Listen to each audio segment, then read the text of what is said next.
لوگ مجھے لال گلاب کہتے ہیں۔ میری کہانی ایک خوبصورت گارڈن سے شروع ہوتی ہے۔ یہ وہ جگہ تھی جہاں رنگ برنگے پھول اپنی خوشبو سے ہوا کو معطر کرتے تھے۔ دن کا آغاز پرندوں کی چہچہاہٹ اور تتلیوں کے رقص سے ہوتا۔ میں ایک ننھی سی سرخ کلی تھا جو دھیرے دھیرے صبح کی نرم دھوپ میں کھلنے کو تھا۔ میرا وجود کانٹے دار شاخ پر لرزتا تھا، مگر دل میں ایک امید تھی کہ ایک دن میں پورا پھول بن کر اپنی خوشبو سے سب کا دل جیت لوں گا۔ پھر وہ لمحہ آیا جب میرے سبز اور نازک پردے آہستہ آہستہ کھلنے لگا اور میں ایک مکمل پھول بن گیا۔ ہوا کی ہلکی ہلکی لہر مجھے اپنے نرمی بھرے جھولے میں جھلانے لگی، جیسے زندگی کی لے پر کوئی نغمہ سن رہا ہوں۔ میرے گہرے لال مخملی پتوں پر صبح کی شبنم کے قطرے جگمگا رہے تھے۔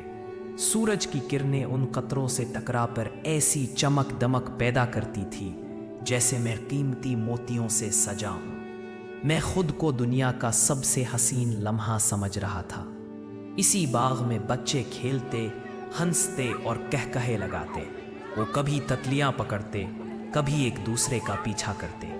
کچھ لوگ میرے قریب آتے، میرا عکس اپنے کیمرے میں قید کرتے۔ جب میں ان کے چہروں پر خوشی دیکھتا تو دل کے اندر ایک میٹھی سی مسکراہٹ کھل اٹھتی۔ مگر وقت کے ساتھ آسمان کا رنگ بدلنے لگا۔ ہوا میں وہ تر و تازگی کم ہو گئی اور دھیرے دھیرے موسم خزاں نے باغ کو اپنی آغوش میں لینا شروع کیا۔ اب ہوا میں ایک سرد سی سرگوشی تھی۔ درختوں کے پتے سنہری اور بھورے رنگ میں بدل کر زمین پر بکھرنے لگے۔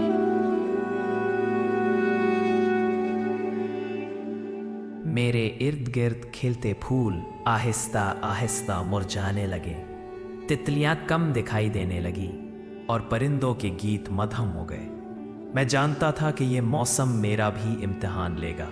میرے پتے جو کبھی زندگی سے بھرپور تھے اب آہستہ آہستہ جھکنے لگے۔ میں شاخ پر خاموشی سے جھوم رہا تھا، جیسے اپنی آخری سانسوں میں بھی ہوا کو الوداع کہہ رہا ہوں۔ میرے قریب کوئی کلی نہ کھلتی اور میری خوشبو بھی مدھم ہو چکی تھی۔ پھر بھی میں نے چاہا کہ آخری لمحے تک اپنا رنگ اور محبت بانٹتا رہوں۔ میں جانتا تھا کہ ہر بہار کے بعد خزاں آتی ہے اور یہ فطرت کا قانون ہے۔ اب باغ ویران ہو چکا تھا، پرندے ہجرت کر چکے تھے اور ہر طرف ویرانی اور اداسی چھائی ہوئی تھی۔